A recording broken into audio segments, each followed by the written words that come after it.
आपण पाहणार आहोत स्टीम स्टिच म्हणजेच देठाचा टाका.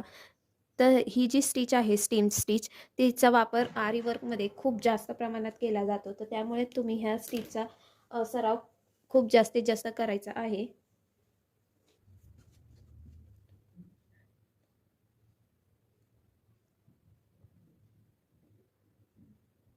तर ही जी चेन स्टिच आहे ती स्टिच करत असताना त्या स्टिचचा आकार हा जास्त मोठाही घ्यायचा नाही,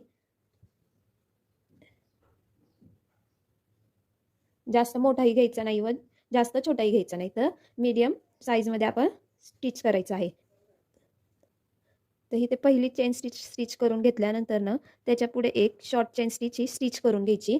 नंतर ना ही जी लॉंग चेन स्टिच आहे तिच्या मध्यात म्हणजे इथे ह्या ठिकाणी हा दोरा रिव्हर्समध्ये मागे घेऊन जायचा आणि त्या ठिकाणी एक लॉंग चेन स्टिच व एक शॉर्ट चेन स्टिच अशा पद्धतीने स्टिच करून घ्यायचं आहे. तर इथे स्टिच करून झालं तर पुन्हा तीच प्रोसेस करायची आहे. तर इथे जी चेन स्टिचची साईज घेतलेली आहे सेम साईज ही दुसरी चेन स्टिच करतानाही तीच घ्यायची आहे. तर ही लॉंग चेन स्टिच स्टिच केली तर पुन्हा एक शॉर्ट चेन स्टिच, दोरा मागे घेऊन जायचा, एक लॉंग चेन स्टिच व एक शॉर्ट चेन स्टिच, पुन्हा दोरा पुढे आणायचा,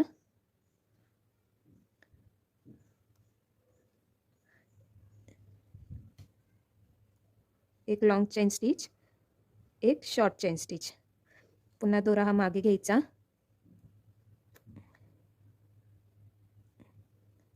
पुन्हा हा दोरा पुढे आणायचा,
तर ही आपली दोऱ्याने स्टिच करून झालेली आहे. तर आपण आता पाहूयात मण्यांनी स्टीम स्टिच कशा पद्धतीने स्टिच करायची आहे. तर इथे मण्यांनी स्टिच करण्यासाठी कॉटनचा हा दोरा घेतलेला आहे आणि हे शुगर बीट्स आहेत. तर तर मण्यांनी स्टीम स्टिच करत असताना एका लूपमध्ये हे 6 मणी ओवून घ्यायचे आहेत. 4-5 असे मणी ओवायचे नाही, कारण जर थोडे मणी आपण ओवले तर आपली जी स्टीम स्टिच आहे मण्यांनी केलेली तिचा आकार हा व्यवस्थित दिसणार नाही. त्यामुळे शक्यतो 6च मणी नेहमी स्टीम स्टिच करत असताना ओवून घ्यायची आहे. तर ही पहिली चेन स्टिच करून झाल्यानंतर ना त्यापुढे एक शॉर्ट चेन स्टिच करून घ्यायची आहे. तर ही शॉर्ट चेन स्टिच ही करून झालेली आहे. तर नंतर काय करायचं आहे, हा जो तिसरा मणी आहे त्याच्या खाली आपण इथे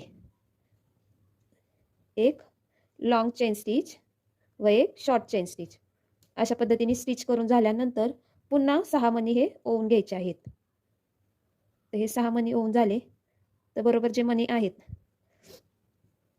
बरोबर रेषेवरच स्टिच करून घ्यायचं आहे. तर ही लॉंग चेन स्टिच पुन्हा शॉर्ट चेन स्टिच, तर हे झालं.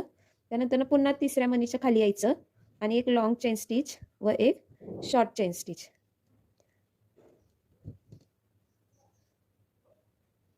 तर पुन्हा 6 मणी हे लोड करायचे आणि बरोबर लाईनवरच हे स्टिच करायचं. तर प्रत्येक स्टिच ही लाईनवरच स्टिच करायची आहे. तर पुन्हा तिसऱ्या मणीच्या खाली यायचं,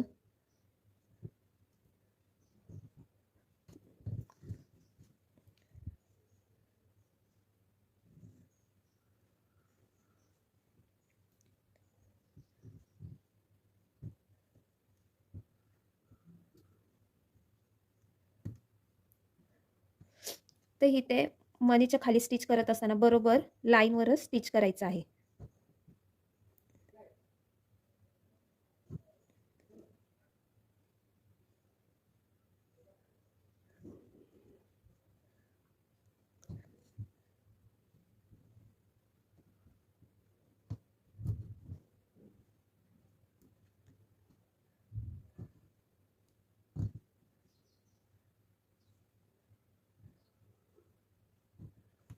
तर इथे पाहू शकता मी प्रत्येक स्टिच जी आहे ती लाईनवरच स्टिच करत आहे. तर ही मागे जी आपण स्टिच करत आहोत ती सुद्धा लाईनवरच स्टिच करायची आहे.